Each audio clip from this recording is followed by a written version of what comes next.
Welcome back to another episode of the Hardcore Casual with your boy, Bass the Kid. As always, please like and subscribe, share with a friend, a colleague, a relative, an associate, an enemy, any and all in between. It is appreciated. Couple things have taken place over the start of this week, so I'd be remiss if I didn't at least have my say on a couple that I am interested in. Hopefully it won't be a very long video. There's not a huge amount, but enough. With that being said, let's get into it. So on Monday, Alicia Baumgardner put out a statement on both Instagram and X, whereby she had stated that ultimately she done a hair follicle test back in October, which I think she did it on the 24th, and it came back on the 26th. And the hair follicle sample that she gave showed no signs of the two steroids that she was accused of taking in her urine sample for the drug-free sport test that she done prior to her fight with Christina Leonardo too. Now with this, she's basically said, as far as she's concerned, the case is closed, and she's instructed her team to, start looking at her next undisputed fight. She was very specific to say undisputed as opposed to anything else. Now, I did see a rumor that at the WBC convention, her super featherweight title for the WBC was declared vacant, but I don't know the truth of that at this time. And also, when it comes to the WBC, they could quite easily do that and then just give the belt back. I mean, they done the same thing to Devin Haney when he got made the main champion, when he was the interim, when Lomachenko took the franchise designation. He got elevated to full champion. He then had the shoulder injury, and they thought he might be out for a period of time, so I think they made him champion in recess. He came back and said, no, I'll be okay to fight, and then they basically reinstated him and gave him a new belt to sort of take, to commemorate that particular situation and that issue. So that could be how they approach this. Now, with regards to the actual case itself, the case isn't closed from a legal or a sporting standpoint, just because the sanctioning bodies and the Michigan the Michigan Combat and Something Union, which is the people that house the sporting in Detroit where she fought. They still got to rule on it, or whether or not that they would lift any suspension or place a suspension on her based on the case itself. So there's still some way to go there, but the good thing is, obviously, we've heard that a test has been provided which has shown sort of a negative history of this particular substance being in the bloodstream. There are questions about the validity of the hair follicle test though. I mean, number one, we don't know when she gave it. We don't know if it was, a hair sample from maybe a brush that she had used before that fight or after, you know what I mean? So, or maybe there was it could have been a sample from an extension, which I've heard people say. Now, I don't believe that, because she very rarely wears extensions from what you can see, but there's all these things that are coming up. And they also say, the difference between dark hair and light hair. Some hair doesn't carry the same DNA and whatnot. So the situation is far from over, but at least she's come with some evidence to show historical evidence to show that this hasn't actually happened. And I guess the difference between obviously her situation and the Conor Benn situation is Conor Benn has basically spoken about the science, and he's got this dossier which he hasn't given to the British Boxing Board, but he's asked them to review it. From his words, he said, look, I want them to read it, but they're not willing to do so, or they're not willing to look at the evidence or whatever. Whereas she's come out in her statement and at least said, well, look, I've done this test, this is what I've done, and this test has come back negative. So while a lot of people may still sort of get at her with regards to, you know, this drug cheat speculation or whatever. Like, at least she's come with a bit of tangible evidence to the masses for us to look at. Now, me personally, I always said I'm gonna wait for more evidence before I kind of give my true thoughts on it.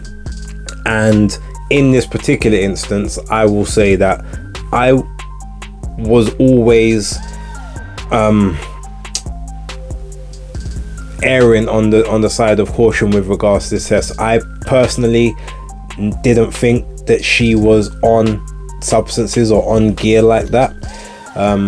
You know, I've been spoken to about, well, how come her body changed, you know? So, you know, she's always been muscular and in shape, but how come she's all of a sudden a lot more cut and slender and sleek now than she used to be and whatever. And I always said, well, at the end of the day, back then, in the pictures you're looking at, she wasn't making the same money that she's making now.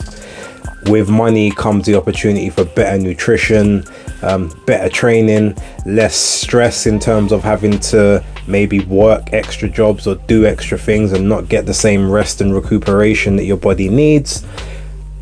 But on the other hand, it also gives you access to more potential substances and things and supplements and special gear that you couldn't have afforded when you were, you know, when you were broke, for lack of a better word. So look, it swings and roundabouts. Me personally, I never really felt like she had cheated, especially not knowingly. I feel like this evidence coming out is a step in the right direction. She has stated that it's all gone to the commissions and to the sanctioning bodies. So hopefully we can get a resolution soon, and either she's going to be in the ring or not. But the fact we haven't heard anything from the WBO with regards to stripping her, that probably is a good thing, because they sent the show cause letter for her, I think, back at the end of September or the start of October, and thus far we've not heard anything with regards to them taking that belt. So clearly whatever they've seen at this point has made them hold fire until, I guess, maybe an official opinion is reached. But for the time being, not saying she's in the clear, but things are looking a lot better than they did a couple months back, and I guess that's the main thing. Obviously we'll keep an eye on this and see where it goes moving forward.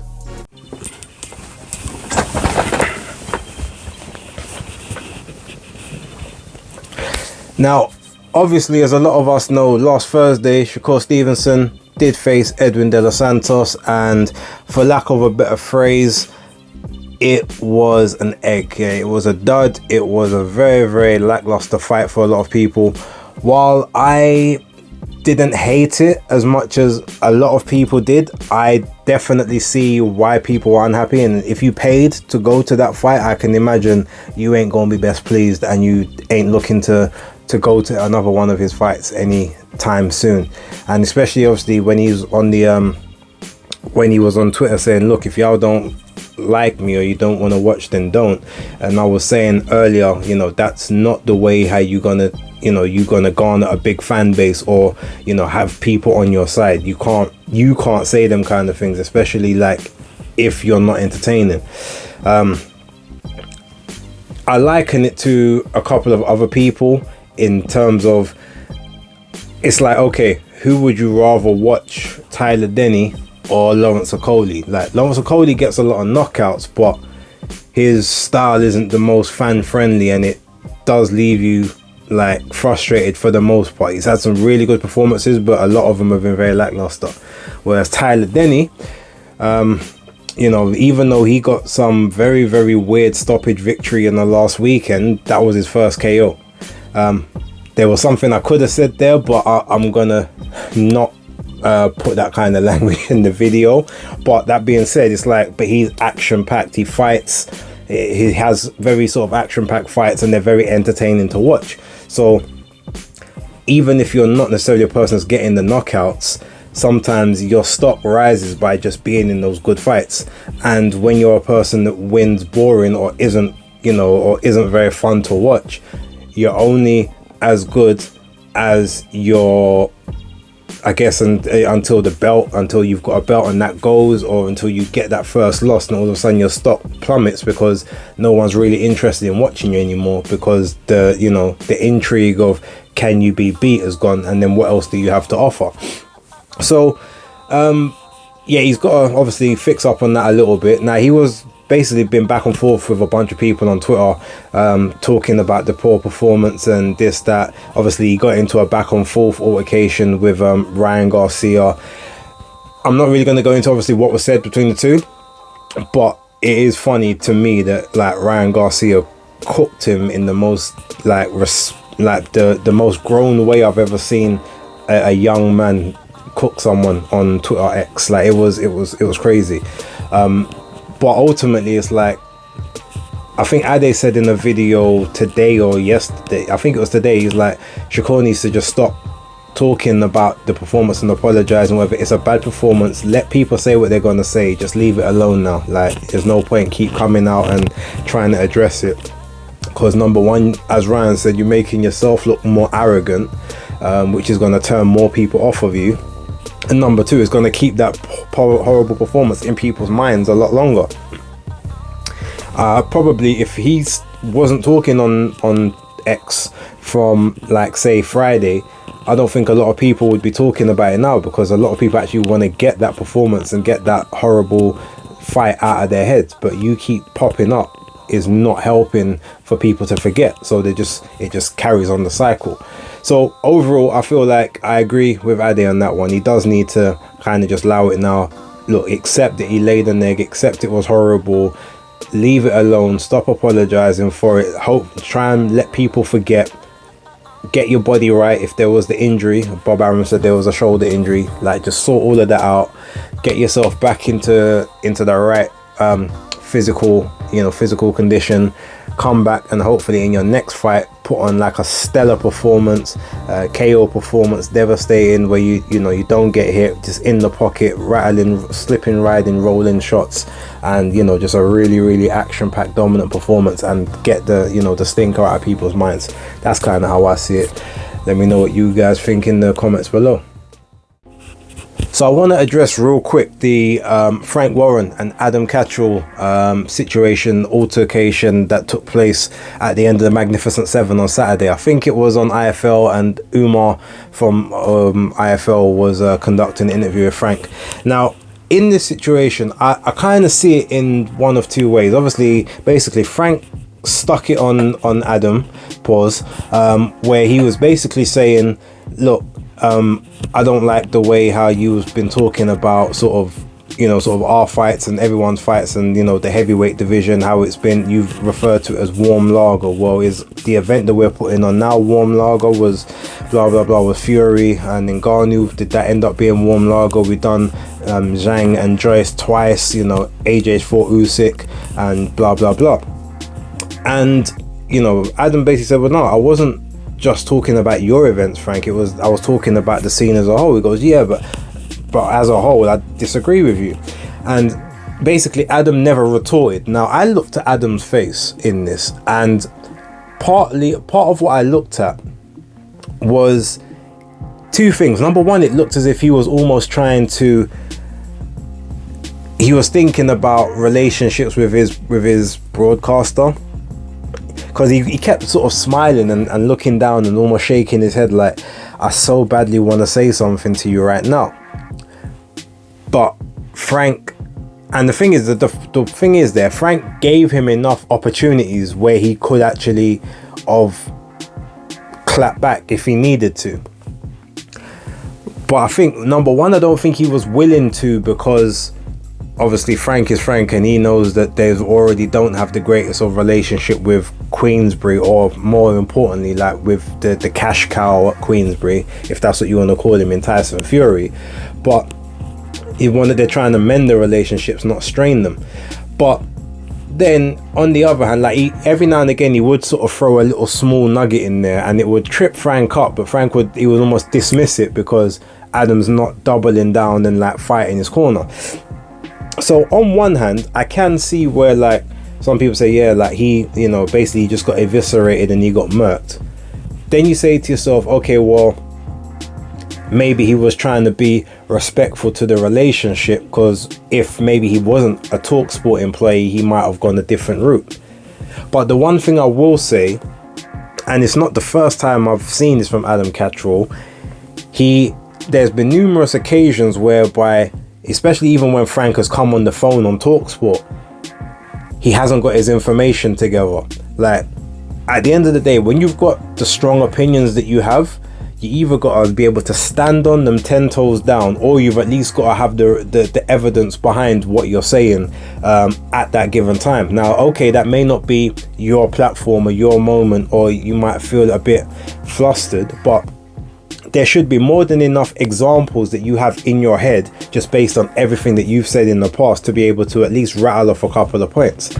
And if Frank is hitting you with this, then you've got to come back with that. You have to, like, you can't just be talking for the sake of talking and not knowing either what you're saying, or at least having the reference. Now, even if he had said something that was wrong, but it's what he had been saying previously, at least come back with that, because you don't have to do it in a confrontational way, but ultimately you've got to, at that point, stand your ground. All the way to the point where you're then like, oh, well, so can you want to shake my hand? He goes, yeah, I'll shake your hand, but just stop talking bollocks. It's like you can't let someone get those kind of bars off on you when in your mind everything you've been saying is right and factual. And even when he had the biggest piece of or the biggest drive off with the whole Netflix documentary, where Tyson Fury is not giving George Warren the opportunity to finish the deal, Frank was able to dismiss that as well, because Adam didn't double down. He didn't go to bat for his point. And I feel like part of it was a lost opportunity from him. Part of it was him maybe trying to save relationships and not get involved, and obviously a part of it might have been him feeling blindsided, and this isn't the kind of environment he likes. But ultimately, if you're gonna have them strong opinions, you're gonna have to take it when, you know, or you're gonna have to be able to clap back when the time's right. I give you guys an example of myself, for instance. So I had an opinion on Fraser Clark. I think some people may have seen this. There was basically then an Instagram exchange between myself and Fraser on October Red's Instagram. We subsequently ended up speaking in the inbox, in the direct messages, about the situation. He's basically told me what he thinks, or the situation as has happened on his side, as he's seen it. I've told him how I've seen it, and I've even said to him, if you feel a certain way, like, I'll be at events, innit? You can see me if I'm there. Like, see me if you feel like you want to approach me about anything. Like, ultimately, I'm there, innit? And however we have to handle and address the situation is however we do it. And it was done all with respect, but it's on the understanding that my opinion is based on what I've seen and what I know, and I'm giving you my opinion. If yours is different, cool, I'm going to listen to that. But ultimately, if then, you know, a situation develops, if I then see him and he goes, yeah, well, I didn't like when you said this on the, I'm going to have to stand and say, yeah, okay, you may not have liked it, I understand that, but I said it because X, Y, and Z. This happened, that happened, that happened, and I'm going to stand there and I'm going to state my case, and whatever happens afterwards happens. The same way I always say, when I'm on this channel, my face ain't hidden. So, like, I'm not going to mention any other channels, but I'm sure you guys know a bunch of different channels who will say reckless stuff, but they never show their face. You don't know what they look like, so they can get away with whatever. Ultimately, I'm accountable for everything I say, because my face is here. I go to shows, I go to press conferences. Like, you know, you could see me in attendance and you could see me on the street. I'm a regular guy. I'm not hard to find. Everyone knows I live in South London. So ultimately, I've always got to be accountable for what I say. And I feel like Adam, in that moment, he may have been trying to hold on to relationships, but he wasn't accountable for what he said. And I think that's ultimately the issue. So with regards to that, obviously TalkSport has as a platform, you know, they're a bit shaky here and there. There's a lot of misinformation that they do feed. So I can agree with Frank on that one. but there's also some stuff that they give out, and honest feedback they give out that the fans want to say to these people and ultimately don't get the chance to. So you just need ultimately stronger characters who are, if they're gonna chat and they're gonna talk big, they gotta be able to back it up at the end of the day, and you gotta be able to stand your ground and not wilt and be made to look like a dickhead, you know, in front of the masses, just because now it's not on your platform and you ain't got notes in front of you. Like, if you're talking, you need to know this stuff off the top of the head, and that's just kind of how I see it. But yeah, let me know what you guys think down below. And last but not least, I'm not going to spend too much time on this one. I probably shouldn't have spent as much time on the last segment as I did, but we're here now. Anthony Joshua and Deontay Wilder have kind of gone a bit back and forth in the media. Deontay Wilder came out essentially and said Anthony Joshua has been managed his entire career. He said that if he had the same opportunities that Joshua did, he would have unified and been undisputed a lot quicker than, you know, than what's happened with him. He's never had the opportunity to unify X, Y, and Z. First things first, we all know that's bullshit, because there's been several offers put towards Deontay Wilder from both Matchroom and DAZN without Eddie Hearn involved or Anthony Joshua involved, and he's turned them down. There's also the opposite way, where we talk about the $50 million 24-hour acceptance contract thing between Deontay Wilder and social media. There's also that on the other side. So there's definitely blame to go on both sides when we talk about that, but ultimately there's at least 5 different offers that Deontay Wilder's team turned down, or one of them whereby apparently they accepted it but they stalled on signing the contract up until the point where the WBA then said, all right, this is taking way too long, you need to fight Alexander Povetkin. And the timeline is there, the videos are there, everything's there for people who need to go and see that. Now, ultimately, and I think he's also, I can't remember, he said something else with regards to that. Now, Anthony Joshua basically came back and was like, you know, well, like, who the fuck is he to tell me anything? And then he brought up Jason Gavin? Yeah, I think it was the Jason Gavin fight, whereby Anthony Joshua fought him in like his 10th or his 11th fight. Deontay Wilder fought him in his 32nd. And he's like, well, look, if you look at our resumes, ultimately, look at who he was fighting for, you know, in his lead up to his title fights, and basically look who I was fighting. And, you know, he can't talk about me and talk about my resume, like he ain't got a leg to stand on when it comes to that. Look, realistically, the thing is, Joshua's right here. Wilder, I mean, look, maybe for the start of his career, he's right. He didn't have the same opportunities, but in this day and age, it's really only sort of Mexican fighters that can get to like 30-0 and sort of those kind of numbers and not have a world title to show for it, or not have a title opportunity. And the fact, obviously, you fought for a title in your 33rd fight in this day and age, like that's a pretty damning indictment.